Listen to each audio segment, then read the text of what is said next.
ಶಿವಮೊಗ್ಗ ಜಿಲ್ಲೆಯಲ್ಲಿ ಮತ್ತೊಂದು ಭೀಕರ ರಸ್ತೆ ಅಪಘಾತ ಸಂಭವಿಸಿದೆ. ಜಿಲ್ಲೆಯ ಹೊಸನಗರ ತಾಲೂಕಿನ ಗಡಿ ಭಾಗದಲ್ಲಿ ಖಾಸಗಿ ಸ್ಲೀಪರ್ ಕೋಚ್ ಬಸ್ಗೆ ಬೆಂಕಿ ತಗುಲಿ ಸಂಪೂರ್ಣವಾಗಿ ಸುಟ್ಟು ಕರಕಲಾದ ಘಟನೆ ನಡೆದಿದೆ. ಈ ಅವಘಡದಲ್ಲಿ ಹಲವರು ಗಾಯಗೊಂಡಿದ್ದಾರೆ.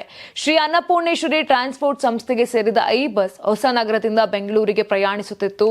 ಅರಸಾಳು ಆಕು ಸುಡೂರು ಗ್ರಾಮಗಳ ಮಧ್ಯೆ ಚಲಿಸುತ್ತಿದ್ದ ವೇಳೆ ಬಸ್ನಲ್ಲಿ ಏಕಾಏಕಿ ಬೆಂಕಿ ಕಾಣಿಸಿಕೊಂಡಿದೆ. ಬೆಂಕಿ ವ್ಯಾಪಕವಾಗಿ ಹರಡುತ್ತಿದ್ದಂತೆ ಚಾಲಕ ನಿಯಂತ್ರಣ ತಪ್ಪಿ ಬಸ್ ರಸ್ತೆ ಪಕ್ಕದ ಮರಕ್ಕೆ ಡಿಕ್ಕಿ ಹೊಡೆದಿದೆ. ಘಟನೆ ವೇಳೆ ಬಸ್ನಲ್ಲಿ ಚಾಲಕ ಸೇರಿದಂತೆ ಒಟ್ಟು 40 ಮಂದಿ ಪ್ರಯಾಣವನ್ನ ಮಾಡ್ತಾ ಇದ್ರು. ಅಪಘಾತದಲ್ಲಿ ಅನೇಕ ಪ್ರಯಾಣಿಕರು ಗಾಯಗೊಂಡಿದ್ದು, ಸ್ಥಳೀಯರ ಸಹಾಯದಿಂದ ಗಾಯಾಳುಗಳನ್ನ ಶಿವಮೊಗ್ಗದ ಮೆಗ್ಗಾನ್ ಆಸ್ಪತ್ರೆಗೆ ಹೆಚ್ಚಿನ ಚಿಕಿತ್ಸೆಗಾಗಿ ದಾಖಲಿಸಲಾಗಿದೆ. ಇನ್ನು ಅಪಘಾತದ ಪರಿಣಾಮ ಬಸ್ ಸಂಪೂರ್ಣವಾಗಿ ಹೊತ್ತಿ ಉರಿದು ಸುಟ್ಟು ಕರಕಲಾಗಿದೆ. ಮಾಹಿತಿ ಪಡೆದ ತಕ್ಷಣ ಅಗ್ನಿಶಾಮಕ ದಳ, ಆಂಬ್ಯುಲೆನ್ಸ್ ಹಾಗೂ ಪೊಲೀಸರು ಸ್ಥಳಕ್ಕೆ ಧಾವಿಸಿ ರಕ್ಷಣಾ ಕಾರ್ಯಾಚರಣೆ ನಡೆಸಿದ್ರು. ರಿಪ್ಪನ್ಪೇಟೆ ಪೊಲೀಸ್ ಠಾಣಾ ವ್ಯಾಪ್ತಿಯಲ್ಲಿ ಘಟನೆ ನಡೆದಿತ್ತು. ಪ್ರಕರಣ ದಾಖಲಿಸಿಕೊಂಡು ತನಿಖೆ ಕೂಡ ಆರಂಭಿಸಲಾಗಿದೆ. ಯಾರಾಗ್ತಾರೆ ಎಂಎಲ್ಎ ಅಭ್ಯರ್ಥಿ 2028 ಶೀಘ್ರದಲ್ಲೇ. ಪ್ರತಿದಿನ ಒಂದೊಂದು ಕ್ಷೇತ್ರದ ಟಿಕೆಟ್ ಆಕಾಂಕ್ಷಿಗಳ ಸಂಪೂರ್ಣ ಮಾಹಿತಿ ಪೊಲಿಟಿಕಲ್ ಜರ್ನಲಿಸ್ಟ್ ಕೆಎಂ ಶಿವಕುಮಾರ್ ಅವರಿಂದ.